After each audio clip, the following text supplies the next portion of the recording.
The first time I met Queen Sereth of the Clire Dominion, I wasn't supposed to say anything. Humans weren't meant to speak during first contact, only to observe and smile politely while the diplomats handled the talking.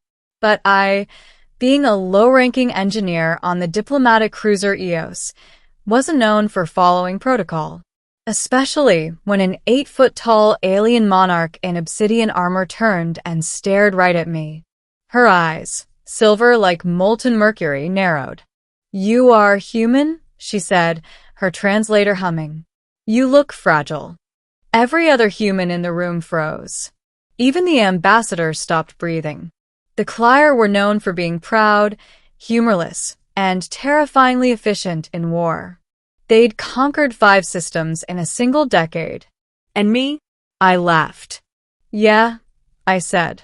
"Fragile, maybe. But we're durable where it counts. You should marry one of us and find out." The silence afterward could have killed a star. The translator drone buzzed uncertainly. Then the queen tilted her head and smiled. "You dare propose to a queen of Clire?" Everyone expected my immediate execution. Instead, she said, "Very well. Let us see if your human durability impresses me." I thought she was joking. Turns out she wasn't. Middle. 3 days later, I was escorted by 2 Clire guards to the royal ship Viritha's Honor, where I was told I would be observed by the queen herself. Apparently, my proposal had been taken as a formal challenge. "You offered yourself," said Captain Lore, her general.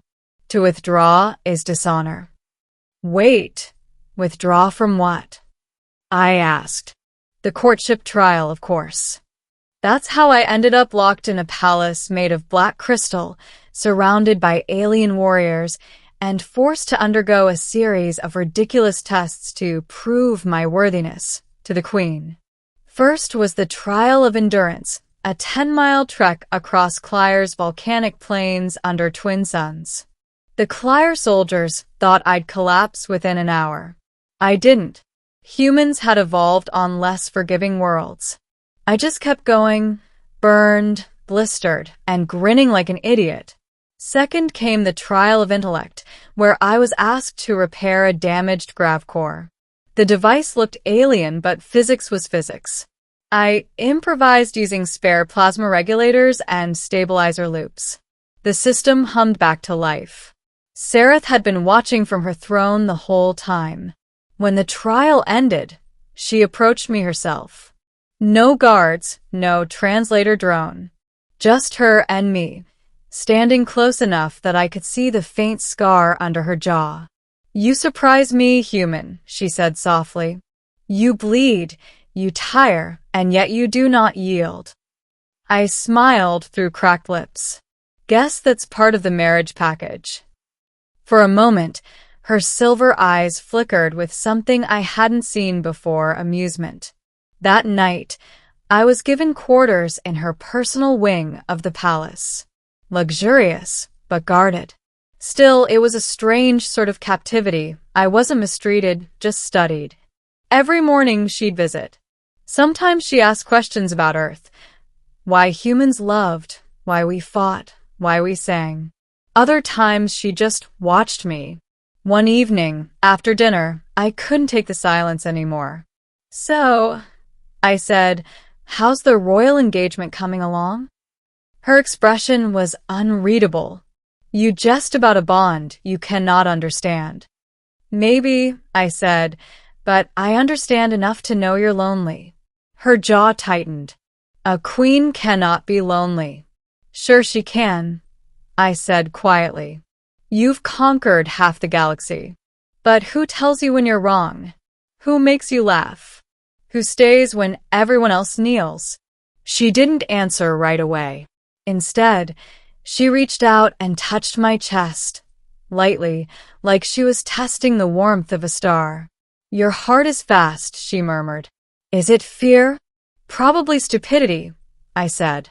"But it's there, beating for real." Something changed after that. The guard stopped shadowing me so closely. The queen's visits became longer, her tone softer.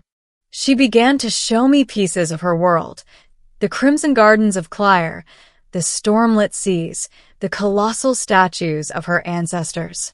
One afternoon, while we stood on the balcony overlooking the city, she said quietly, "When I was young, my mother told me no one could ever love a queen. Only obey her." I looked at her, at the warrior who had never bowed to anyone. Maybe your mother never met a human dumb enough to try. Her eyes softened. "You are unlike any creature I have known.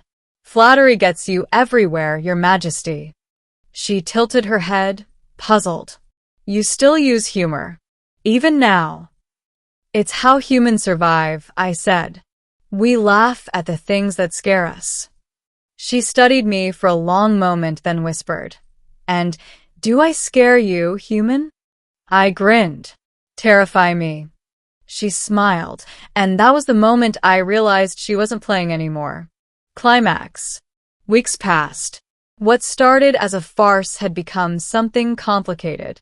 When a rebellion broke out on one of the outer moons, Sereth personally led the suppression mission. I begged to go with her, not as a soldier, but as an engineer. I wanted to help. She hesitated, then finally said, "Very well, but stay behind me." The battle was chaos. Plasma fire lit the sky. Her royal guards fell one by one until only a few remained. When a rebel ship struck the ridge we were standing on, Sereth was thrown forward, her armor cracked, blood dark against her silver skin. I didn't think. I just dragged her behind cover, shielding her with my own body. When the smoke cleared, she opened her eyes, saw the burns across my arm, and whispered, "You would die for me? Didn't you say this was a marriage trial?" I rasped, "I'm just doing my part." She laughed then, a sound like breaking glass and sunlight all at once. For the first time, it wasn't regal or restrained. It was real. Ending. After the battle, Sereth declared peace with a human delegation. She dismissed the council that had been urging her to treat Earth as a potential conquest. Instead, she made an announcement broadcast across both empires.